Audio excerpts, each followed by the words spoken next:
இலங்கையில் இந்த ஆண்டின் இதுவரையான காலம் வரை இடம்பெற்ற 19 துப்பாக்கிச்சூடு சம்பவங்களில் 18 பேர் உயிரிழந்திருக்கின்றார்கள். இதன் பின்னணியில் நாட்டின் அச்சம் நிறைந்த சூழல் உருவாகியுள்ளதாக பல்வேறு தரப்பினரும் குற்றச்சாட்டுகளை முன்வைத்து வருகின்றார்கள். இந்த நிலையில் கிழக்கு மாகாணத்தில் அடிப்படைவாத குழுக்களின் செயல்பாடுகள் காணப்படுகின்றமை தொடர்பான தகவல்கள் கிடைத்துள்ளதாக அமைச்சரவை பேச்சாளர் அமைச்சர் நலிந்த ஜெயதிச தெரிவித்துள்ளார்.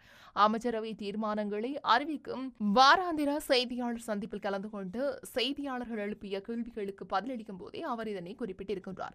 கிழக்கு மாகாணத்தை மையமாக கொண்டு அடிப்படைவாத செயல்பாடுகளை முன்னெடுக்கும் குழுக்கள் தொடர்பான தகவல்கள் கிடைத்துள்ளன. இந்த விடயம் தொடர்பான தரவுகளை புலனாய்வு பிரிவினர் மற்றும் பாதுகாப்பு பிரிவினர் உறுதிப்படுத்தி வருகின்றார்கள். அவர்களின் நடவடிக்கை தொடர்பில் பாதுகாப்பு பிரிவினர் தீவிரமாக ஆராய்ந்து வருகின்றார்கள் என்றே தற்போதைக்கு கூற முடியும் என நலிந்த ஜெயதிச தெரிவித்திருக்கின்றார்.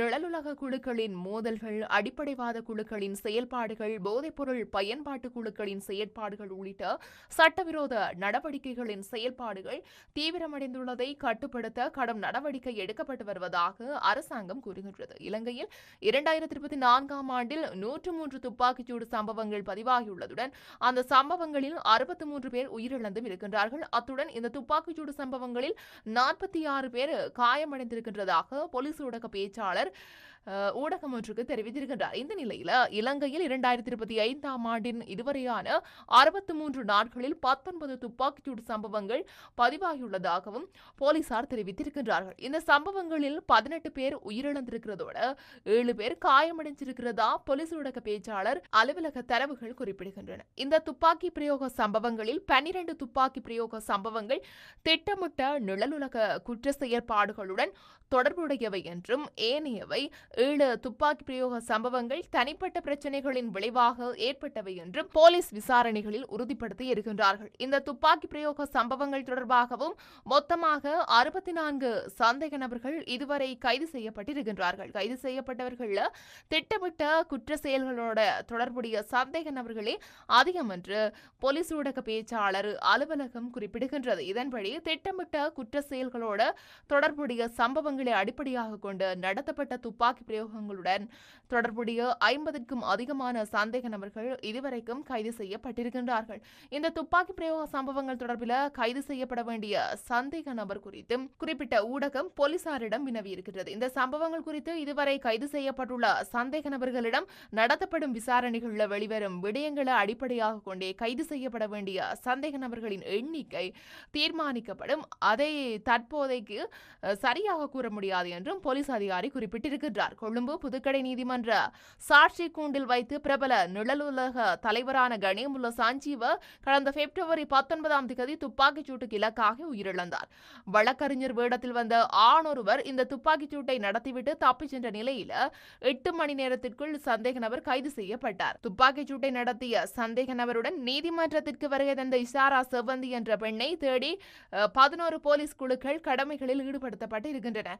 நீதிமன்றத்திற்குள் துப்பாக்கியை சட்ட புத்தகத்திற்குள் மறைத்து மிக சூட்சுமமான முறையில் இஷாரா செவ்வந்தியே கொண்டு வந்திருக்கின்றமையும் விசாரணைகள்ல தெரிய வந்திருக்கிறதோடு இந்த துப்பாக்கிச்சூட்டு பிரதான சூத்திரதாரியாக அவர் அடையாளமும் காணப்பட்டிருக்கின்றார். இந்த பெண் தொடர்பான தகவல்களை வழங்குவோருக்கு 12 லட்சம் ரூபாய் சன்மானம் வழங்கப்படும் என்று போலீசார் அறிவித்திருக்கின்றார்கள். இந்த நிலையில போலீசாரினால பிரதான சூத்திரதாரி என அடையாளம் காணப்பட்டுள்ள இஷாரா செவ்வந்தி என்ற உயிருக்கு நிழலுலக எதிர்த்தரப்பினரால் ஆபத்து காணப்படுகின்றமை தொடர்பில் பாதுகாப்பு பிரிவிற்கு தகவல் கிடைத்துள்ளதாக உள்நாட்டு ஊடகங்கள் செய்தி வெளியிட்டுள்ளன. அத்துடன் மித்தனிய பகுதியில் கடந்த 18ஆம் தேதி மோட்டார் சைக்கிளில் பயணித்த தந்தை, மகன், மகள் மீது நடத்தப்பட்ட துப்பாக்கிச் சூட்டில் 3 உயிரிழந்திருந்தனர். இந்த சம்பவத்தில் 39 வயதான தந்தை, 9 வயதான மகன், 12 வயதான மகள் ஆகியோர் உயிரிழந்திருக்கின்றார்கள். கொழும்பு கொட்டாஞ்சேனை பகுதியில் கடந்த 21ஆம் தேதி இரவு நடத்தப்பட்ட துப்பாக்கி பிரயோகத்தில் ஒருவர் உயிரிழந்திருக்கின்றார். அது மாத்திரமன்றி பமுனுகம,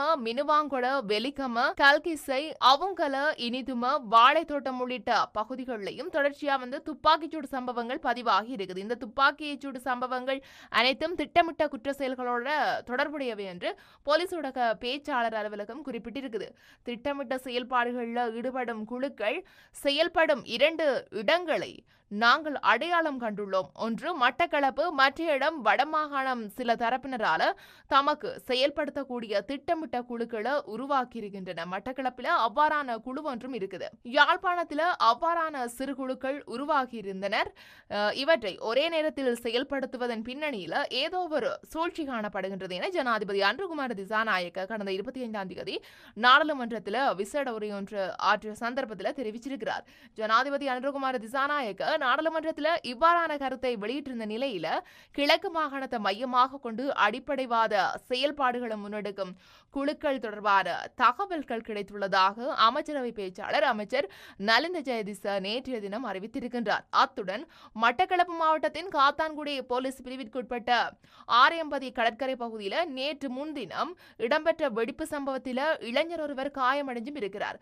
கடலில் மிதந்து வந்த மர்ம பொருள் ஒன்று வெடித்ததிலேயே இந்த சம்பவம் நேர்ந்திருக்கிறதா போலீஸ் தெரிவித்திருக்குது. இந்த சம்பவம் மக்கள் மத்தியில அச்ச நிலையை உருவாக்கினாலும் அது திட்டமிட்ட பாரதூரமான சம்பவம் அல்ல என்றும் பாதுகாப்பு பிரிவினர் தெரிவித்திருக்கின்றார்கள். இதே வேளையில மட்டக்களப்பு மாவட்டத்தில் கடந்த காலங்களில் இடம்பெற்ற வாழ்வெட்டு சம்பவங்கள் குறித்து இலங்கை தமிழரசு கட்சியின் நாடாளுமன்ற உறுப்பினர் ராசமாணிக்கம் சாணக்கியன் நாடாளுமன்றத்தில் நேற்றைய தினம் கருத்து வெளியிட முற்பட்ட வேளையில சபையில் அமளி ஏற்பட்டிருக்குது. கௌரவ சபாநாயகர் அவர்களே மிக முக்கியமான ஒரு விடயத்தை இந்த சபையில் எழுப்ப வேண்டும். கடந்த பிப்ரவரி மாதம் 20ஆம் தேதி ஆரையம்பதி பிரதேசத்தில் கத்தியால வாழ்வெட்டு சம்பவம் ஒன்று நடந்திருக்குது. அதை தொடர்ந்து நேற்றைய தினம் இரவு கல்லடியில் மட்டக்களப்பு நகர பகுதியில் ஒரு வாழ்வெட்டு குழுவினரால வாழ்வெட்டு சம்பவமும் நடந்திருக்குது என்று சாணக்கியன் சபையில் தெரிவிச்சிருக்கிறார். இந்த சந்தர்ப்பத்தில் குறுக்கிட்ட சபாநாயகர் சபை ஒத்திவைப்பு வேளையில் இது தொடர்பில் உரையாற்றுங்கள், இது தேசிய பிரச்சனை கிடையாது என்றும் கூறிய நிலையில சபையில அமளி ஏற்பட்டிருக்குது. ஜனாதிபதி அவர்களும் அண்மையில சொன்னார், மட்டக்களப்பு மாவட்டத்திற்குள்ளே சில குழப்பங்கள் நடக்கலாம். அந்த பாதாள உலக குழுக்களினால நேற்றைய தினம் இரவு நேரத்தில் கல்லடி பகுதியில் ஒரு சம்பவம் நிகழ்ந்திருக்குது. ஒரு வாரத்திற்கு முன் ஆரையம்பதியில நடந்திருக்குது என்று பிரச்சனையை கூற ராசமாணிக்கம் சாணக்கியன் மீண்டும் முயன்ற வேளையில சந்தர்ப்பத்தை வழங்க முடியாது என சபாநாயகர் மறுப்பு தெரிவிச்சிருக்கிறார். இதைத் தொடர்ந்து சபையில மீண்டும் அமளிதுமளி ஏற்பட்டதை அடுத்து அமளிதுமளியில ஈடுபடுவோர சபையிலிருந்து வெளியேற்ற நேரிடும் என சபாநாயகர் எச்சரிக்கையும் விடுத்திருக்கிறார். எங்கட பிரதேசங்களில் இருக்கிற மக்களை வாள்களை கொண்டு துண்டு துண்டாக வெட்டுகின்றார்கள். இந்த பிரச்சனைகள் இந்த இடத்தில் கூறாமல் எங்கு கூறுவது? தயவு செய்து நாங்கள் கூறுவதை கேளுங்கள். நாடாளுமன்ற உறுப்பினர் சாணக்கியன் கிழக்கை பிரதிநிதித்துவப்படுத்துகின்றார், நான் வடக்கை பிரதிநிதித்துவப்படுத்துகின்றேன். வேறு நபர்கள் கேட்டால் மனத்தியால கணக்கில் பேசுவதற்கு இடமளிக்கின்றீர்கள். ஏன் எங்களுக்கு அந்த சந்தர்ப்பத்தை வழங்க முடியாது? நாங்கள் எழுந்தவுடன் ஏன் ஒலிவாங்கியை எங்களுக்கு வழங்க முடியாது? ஏன் நாங்கள் தமிழ் மொழியில் பேசுவதை உங்களால் கேட்க முடியாதான் என நாடாளுமன்ற உறுப்பினர் ராமநாதன் அர்ச்சுனா சபாநாயகரை பார்த்து ஆவேசமாக கேள்வி எழுப்பிய நிலையில அது இந்த சபையின் நடைமுறை என சபாநாயகர் பதிலளித்திருக்கின்றார். இந்த சம்பவம் தொடர்பில் சபை ஒத்திவைப்பு பிரேரணை ஒன்றை கொண்டு வர முடியும் என சபாநாயகர் மீண்டும் சபைக்கு அறிவுறுத்தி இருக்கின்றார். மட்டக்களப்பு மாவட்டத்தில் இடம்பெற்ற வாழ்வெட்டு சம்பவங்கள் தொடர்பில் சபையில் கருத்துக்களை வெளியிட சந்தர்ப்பத்தை வழங்குமாறு எதிர்க்கட்சித் தலைவர் சஜித் பிரேமதாஸ் உள்ளிட்ட எதிர்க்கட்சியினர் சபாநாயகரிடம் கோரிக்கையை முன்வைத்திருந்தார்கள். இருந்த போதிலும் கூட அதற்கு சபாநாயகர் சந்தர்ப்பத்தை வழங்காது சபை ஒத்திவைப்பு பிரேரணை ஒன்றை கொண்டு வருமாறு பதில் வழங்கி இருக்கின்றார். இலங்கையின் தேசிய பாதுகாப்புக்கு அச்சுறுத்தல் ஏற்பட்டுள்ளதாக சமூகத்தில் எழுந்துள்ள கேள்விக்கு ஜனாதிபதி அனுரகுமார திசாநாயக்க நாடாளுமன்றத்தில் அண்மையில் பதில் வழங்கி இருக்கின்றார். தேசிய பாதுகாப்புக்கு பாரிய அச்சுறுத்தல் காணப்படுகின்றது. பொதுமக்களின் உயிருக்கு பாதுகாப்பற்ற நிலைமை காணப்படுகின்றது. மக்களின் உயிரை பாதுகாத்துக் கொள்வதற்கு அரசாங்கம் செயல்படவில்லை என்பதை போன்றதொரு விடயத்தை கொண்டுவர எதிர்க்கட்சிகள் முயல்கின்றன. இதற்கு நிழலுலக மோதல்களில் எந்த ஒரு சாதாரண மனிதனுக்கும் பாதிப்பு ஏற்படவில்லை. மேலும் யுத்தத்தினால் தேசிய பாதுகாப்புக்கு அச்சுறுத்தல் காணப்பட்டமையானது அதனுள் இனவாதம் மற்றும் அடிப்படைவாதம் காணப்பட்டது. ஈஸ்டர் தாக்குதல் தேசிய பாதுகாப்புக்கு அச்சுறுத்தலை ஏற்படுத்தியிருந்தது. ஏனெனில் அதிலும் இனவாதம் அடிப்படைவாதமும் காணப்பட்டன. இலங்கையில் மீண்டும் இனவாதம் மற்றும் அடிப்படைவாதத்தை தலைதூக்க இடமளிக்க மாட்டோம் என்று குறிப்பிட்டிருக்கிறார். திட்டமிட்ட குற்றங்கள் இனவாதத்தில் முன்னேற்றம் தொடர்பான சட்ட வரைவு ஒன்று தேவைப்படுவதாக கூறிய ஜனாதிபதி நிழலுலக குழுக்களை கட்டுப்படுத்தும் புதிய சட்டம் ஒன்று தேவைப்படுவதாக தெரிவித்திருக்கின்றார். பயங்கரவாத தடை சட்டத்தை இல்லாத ஒழிக்கும் கொள்கையிலேயே இருக்கின்றோம். நிழலுலக குழுக்கள் மற்றும் இனவாத செயல்பாடுகளை தடுப்பதற்கு சாதாரண சட்டம் போதுமானதாக இல்லாத பட்சத்தில் அதற்காக புதிய சட்டம் தேவைப்படுகின்றது. அவ்வாறான புதிய சட்டத்தை கொண்டு வருவதனூடாக பயங்கரவாத தடை சட்டத்தை இல்லாது செய்ய நாம் எதிர்பார்க்கின்றோம் என்றும் ஜனாதிபதி அனுரகுமார திசாநாயக்க குறிப்பிட்டிருக்கின்றார்.